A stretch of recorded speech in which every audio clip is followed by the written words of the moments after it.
তো iOS 18 কিন্তু আসলে চলে এসেছে এন্ড আজকের ভিডিওতে আমি আপনাদেরকে সেগুলি বলবো যে iOS 18 এর মধ্যে কি কি নিয়ে এসেছে। তো এমন এমন জিনিসগুলি এসেছে যেগুলি কিন্তু আসলে আমরা অনেক দিন থেকে চাইছিলাম যে এগুলি আমাদের মোবাইল ফোনের মধ্যে আসুক বা আইফোনের মধ্যে আসুক। তো এবার কিন্তু সেগুলি আসলে চলে এসেছে। যেমন ধরুন রেকর্ড কল, ইয়েস আপনি কিন্তু এর সাহায্যে এবার থেকে কল রেকর্ডিং করতে পারবেন। অনেকেই কিন্তু অনেক রকমভাবে এর জন্য কমপ্লেন দিচ্ছিল যে রেকর্ডিং কলের একটি অপশন দিতে, তো সেটিও কিন্তু চলে এসেছে। এবং ফ্রেন্ডস আমি আপনাদের এটিও বলবো যে কোন কোন মোবাইল ফোনের মধ্যে বা কোন কোন আইফোনের মধ্যে আপনি এগুলিকে আসলে দেখতে পারবেন, সমস্ত কিছু আমি আপনাদেরকে বলবো। তো চলুন তাহলে বেশি কথা না বাড়িয়ে ভিডিওটিকে শুরু করা যাক। ইয়েস, প্রথমে যেটি আমরা দেখতে পারবো সেটি হলো কাস্টমাইজেশন নিয়ে। এবার থেকে কিন্তু আমরা আসলে আমাদের আইফোনের মধ্যে যে কোনো রকমের অ্যাপ্লিকেশন যেগুলি রয়েছে তো সেগুলিকে কাস্টমাইজেশন করতে পারবো, যে কোনো জায়গায় আমরা নিয়ে যেতে পারবো। এবং শুধুমাত্র এটিই নয় ফ্রেন্ডস, এখান থেকে কিন্তু আমরা লেআউটটি যেটি রয়েছে সেটিকে চেঞ্জ করতে পারবো, উইজেটগুলিকে আমরা চেঞ্জ করতে পারবো। এবং ফ্রেন্ডস এর যে আসলে অ্যাপের যে লুক রয়েছে, যে আইকনগুলি রয়েছে সেগুলির কালার আপনি চেঞ্জ করতে পারবেন, যে কোনো রকমের কালারে আপনি কিন্তু এখান থেকে করতে পারবেন এবং যেটি দেখতেও কিন্তু অনেক সুন্দর লাগবে। এবং এখানে কিন্তু আসলে ডার্ক মোডটিকেও এনেবল করে দেওয়া হয়েছে, অর্থাৎ ডার্ক মোড শুধুমাত্র যে আপনার স্ক্রিনটিকে ডার্ক করবে সেটি নয়, যে অ্যাপ্লিকেশনগুলি থাকবে সেগুলি কিন্তু ডার্ক আকারে চলে আসবে।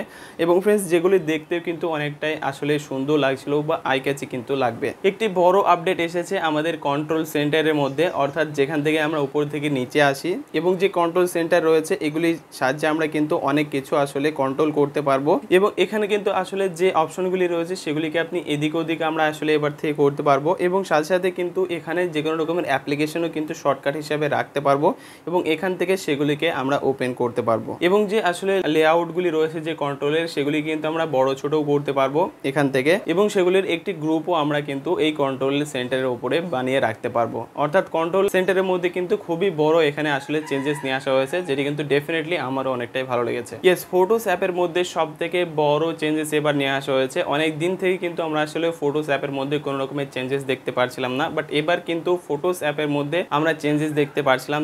যে সমস্ত ফটোগুলি থাকবে সেগুলি একদমই উপরে থাকবে এবং একটু নিচের সাইডে কিন্তু দেখা যাবে যে আসলে তার যে সমস্ত রিসেন্ট লাইব্রেরি কিন্তু সেখানে শো হবে। এখানে রিসেন্ট যে ফটোগুলিকে তোলা হয়েছিল, ট্রিপ রয়েছে, পিপলস এবং পেটস যেগুলি রয়েছে সেগুলি কিন্তু আলাদা আলাদা রকম ভাবে কাস্টমাইজ হয়ে যাবে এবং সেখান থেকে আপনি কিন্তু জাস্ট এক ক্লিকের মধ্যে যেতে পারবেন। তো এটি কিন্তু ফটোস অ্যাপের মধ্যে খুবই বড় একটি চেঞ্জেস এখানে নিয়ে আসতে আমরা দেখতে পাচ্ছি। ইয়েস, মেসেজ অ্যাপের মধ্যেও কিন্তু একটু কাস্টমাইজ করা হয়েছে। এখানে কিন্তু প্রথমে এটি ছিল না, এবার থেকে মেসেজ অ্যাপের মধ্যে আমরা কিন্তু দেখতে পারবো উপরে চারটি অপশন দেখা যাবে। একটি হলো ফ্রেন্ডস যেখানে কিন্তু ক্যাটাগরিজ হিসাবে থাকবে, যেমন ধরুন কেউ যদি আসলে কন্ট্যাক্টস থেকে কোনো রকমের কেউ এসএমএস করে তো সেটি এক জায়গায় থাকবে। এবং তারপরে কিন্তু আসলে যদি আপনি ট্রানজ্যাকশন কোনো রকমের কিছু করছেন সেইগুলি কিন্তু আলাদা রকম ভাবে থাকবে এবং ওটিপির জন্য আলাদা রকম থাকবে বা প্রমোশন যেগুলি রয়েছে সেগুলির জন্য আলাদা আলাদা ক্যাটাগরিজ থাকবে। জাস্ট এক ক্লিকের মধ্যে আপনি জাস্ট সেই সমস্ত এসএমএসই দেখতে পারবেন যেগুলি ক্যাটাগরিজ হিসাবে সেখানে দেখা যাবে। তো সাফারি ব্রাউজারের মধ্যে অনেক বড় কিন্তু এখানে চেঞ্জেস আমরা দেখতে পাচ্ছি। সেটি হলো যে সাফারি ব্রাউজারের মধ্যে এবার থেকে আমরা যখনই কোনো রকমের কিছু আসলে ওয়েব ব্রাউজারের মধ্যে ঢুকবো বা ওয়েবসাইটের মধ্যে ঢুকবো তখন কিন্তু সেখানে যেটি সব থেকে বেশি হাইলাইট অবস্থায় থাকবে বা যেটিকে আসলে ফোকাস করানোর জন্য আমাদেরকে দেখানো হবে সেটি বেশি ফোকাসে থাকবে এবং পাশে যে সমস্ত টেক্সট वगैरह থাকবে সেগুলি হালকা লো কোয়ালিটিতে চলে যাবে। যেমন ধরুন কোনো জায়গায় আমরা যদি ভিডিও প্লে হয়ে যায় তো সেই জায়গায় টেক্সট এবং ভিডিও একসাথে কিন্তু সেখানে থাকে, তো সেই জায়গায় টেক্সটগুলির অপাসিটি কিন্তু কম করিয়ে দেওয়া হবে এবং যে ভিডিওটি রয়েছে সেটি আমাদের সামনে চলতে থাকবে উজ্জ্বলভাবে বা ফোকাস হিসাবে কিন্তু থাকবে। তো যেটি সব থেকে বেশি ইনফরমেটিভ সেটি আমাদের সামনে ফোকাস হিসাবে প্রেজেন্ট করাবে এই সাফারি ব্রাউজারটি। এটিও কিন্তু খুবই ভালো একটি চেঞ্জেস নিয়ে এসেছে। সেটি হলো এবার থেকে আমরা কিন্তু প্রত্যেক অ্যাপ্লিকেশনটিকেই লক করে রাখতে পারবো। ইয়েস, এটি কিন্তু অনেক দিন থেকে ছিল না, বাট এবার কিন্তু আমরা প্রত্যেক যে অ্যাপ্লিকেশনগুলি রয়েছে, যে সফটওয়্যারগুলি, যে অ্যাপ্লিকেশনগুলি আমরা ইউজ করব আইফোনের মধ্যে, প্রত্যেক অ্যাপ্লিকেশন এবার থেকে আমরা কিন্তু লক করে রাখতে পারবো। এবার থেকে কিন্তু আসলে গেম মোড অন করা হয়েছে আমাদের আসলে আইফোনের মোবাইল ফোনের মধ্যে, যেখান থেকে কিন্তু যখনই আমরা গেম খেলবো এবার থেকে আসলে আইফোনের মধ্যে তখন কিন্তু আমাদের এক্সপিরিয়েন্সটি অনেকটাই হাই করে দেওয়া হবে। অর্থাৎ যখনই আমরা গেমিং মোডটিকে অন করব এবং যখন গেম খেলবো তখন কিন্তু যে সমস্ত অ্যাপ্লিকেশনগুলি আমাদের মোবাইল ফোনের মধ্যে ইনস্টল থাকে আইফোনের মধ্যে তো সেই সমস্ত অ্যাপ্লিকেশনগুলিকে মিনিমাইজ করে দেওয়া হবে, অর্থাৎ সেগুলি কিন্তু সঠিক যে র্যামটি আসলে খায় সেগুলি অনেকটাই কম করে দেওয়া হবে এবং শুধুমাত্রই ফোকাস করা হবে যে আসলে আমাদের সেই গেমিংয়ের উপরে, যাতে করে সেই গেমটি আরও ভালোভাবে অনেকটা স্মুথলি আমরা খেলতে পারি। এবং সাথে সাথে শুধুমাত্র এটিই নয়, আপনার কাছে যদি এয়ারপড থাকে তাহলে কিন্তু সেখানে অটোমেটিকলি যখনই গেমিং মোডটিকে অন করে দেওয়া হবে তখন লো লেটেন্সির কিন্তু সাপোর্ট চলে আসবে, অটোমেটিক অন হয়ে যাবে, যার ফলে কিন্তু আমরা সেই গেমটিকে খুবই ভালোভাবে খেলতে পারবো, এক্সপিরিয়েন্সটিও কিন্তু অনেকটাই হাই হয়ে যাবে। তো ওয়ালেট নামের কিন্তু একটি অ্যাপ্লিকেশন আমরা দেখতে পারবো যেটি আইফোনের মধ্যে এবার থেকে থাকবে, এবং যার ফলে কিন্তু আমরা যদি একটি আইফোন থেকে আরেকটা আইফোনের মধ্যে টাকা বাগেরা যদি পে করতে যাই তাহলে কিন্তু প্রথমে আমরা যে কিউআর কোড বাগেরা স্ক্যান করার দরকার পড়তো, বাট এবার কিন্তু কিউআর কোড স্ক্যান করার দরকার পড়বে না। জাস্ট দুটি মোবাইলটি একটু কাছে নিয়ে এসে যদি টাচ করে দেওয়া হয় তাহলে কিন্তু আসলে আমরা আমাদের যে ক্যাশটি রয়েছে সেটি একটি মোবাইল থেকে অন্য মোবাইল ফোনের মধ্যে চলে যাবে। এখান থেকে কিউআর কোড বা কোনো রকমের কিছু স্ক্যান করার দরকার পড়বে না, অনেক সিকিউরভাবেই কিন্তু এই পেমেন্টটি আসলে হয়ে যাবে জাস্ট টাচ করার মাধ্যমে। অ্যাপেল টিভি অ্যাপসের মধ্যেও কিন্তু একটি চেঞ্জেস নিয়ে আসা হয়েছে, সেটি হলো যে যখনই আমরা অ্যাপেল টিভি অ্যাপের মধ্যে কোনো রকমের আসলে মুভি বাগেরা দেখবো তখন তার উপরে যদি ক্লিক করা হয় ইনসাইট নামের একটি কিন্তু অপশন থাকবে, এর উপরে যদি আমরা ক্লিক করি তাহলে কিন্তু আসলে বলে দেবে যে কোন কোন যারা আসলে সেই মুভির মধ্যে রয়েছে তাদের সম্বন্ধে কিন্তু ডিটেলস চলে আসবে, সেটি কোন অ্যাক্টার সেই নাম বাগেরা সমস্ত কিছু চলে আসবে। তো এটি কিন্তু নতুন আসলে অ্যাড করা হয়েছে অ্যাপেল টিভি অ্যাপের মধ্যে। ইয়েস, ডায়লগটিকেও কিন্তু এনহ্যান্সমেন্ট করা হয়েছে অ্যাপেল টিভি অ্যাপের মধ্যে। যেমন ধরুন ফ্রেন্ডস, অনেক সময় দেখবেন ফ্রেন্ডস মুভির মধ্যে কোনো রকমের আসলে মিউজিক শোনা যায়, যেটি কিন্তু আসলে যে সাউন্ড এফেক্টগুলি থাকে সেগুলো অনেকটাই হাই আসে, অনেক বেশি পরিমাণে শোনা যায়, যার কারণে সেই মুভিটির মধ্যে যদি কোনো রকমের ডায়লগ বলে সেই ডায়লগটি আমরা আসলে শুনতে পারি না, বুঝতে পারি না।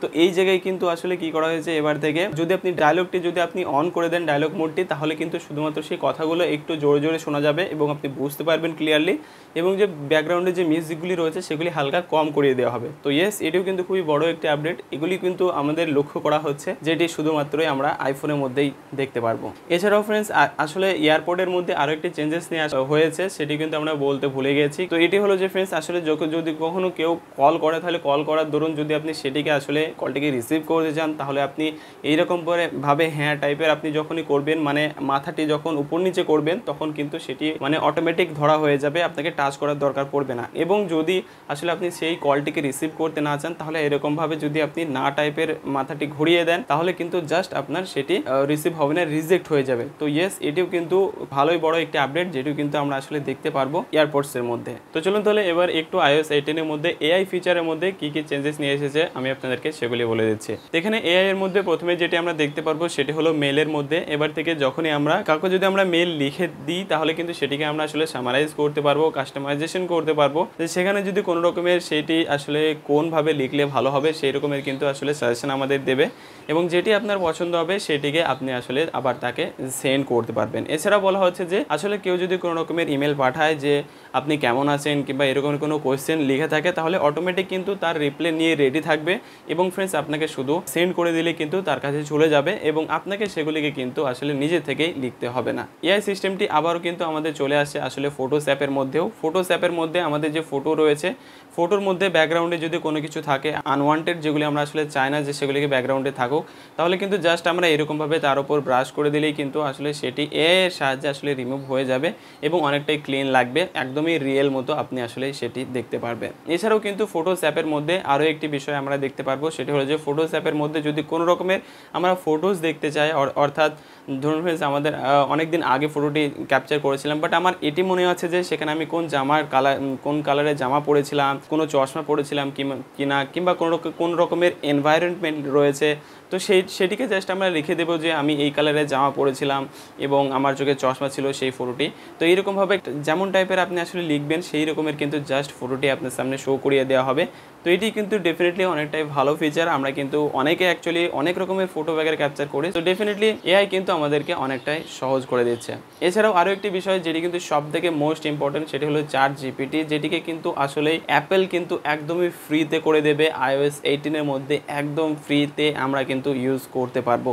সো এটি কিন্তু ডেফিনেটলি অনেকটাই ভালো হবে ফ্রেন্ডস। আমরা কিন্তু ChatGPT সবার জন্য, যেটি কিন্তু আসলে প্রিমিয়াম ভার্সন রয়েছে, ChatGPT বেসিক্যালি ফ্রিতেও রয়েছে বাট প্রিমিয়াম ভার্সনে রয়েছে, বাট একদমই ChatGPT ফ্রি করে দেওয়া হয়েছে অ্যাপেলের ডিভাইসের মধ্যে, যার সাহায্যে আমরা যে কোনো জায়গায় সেটিকে ইউজে আনতে পারবো। কাউকে যখন কোনো কিছু লিখছি, কোনো কিছু মেসেজ লিখছি, কোনো কিছু আমরা কাউকে পাঠাতে যাচ্ছি, সেই সময় কিন্তু আমাদেরকে সেগুলিকে আসলে কাস্টমাইজ করার অপশন দেবে, সেই টেক্সটটিকে যে কোনো আকারে আমরা কিন্তু তাকে পাঠাতে পারবো। তো এই অনেক এমন কিন্তু বিষয়গুলি রয়েছে যেগুলি আমরা আসলে দেখতে পারবো iOS 18 এর মধ্যে, এবং এটি কিন্তু প্রায় প্রত্যেক মোবাইল ফোনের মধ্যেই আসলে সাপোর্ট নেবে, যাদের মোবাইল ফোনের মধ্যে iOS 17 ভার্সন আসলে প্রথম থেকে ইনস্টল করে রেখেছেন।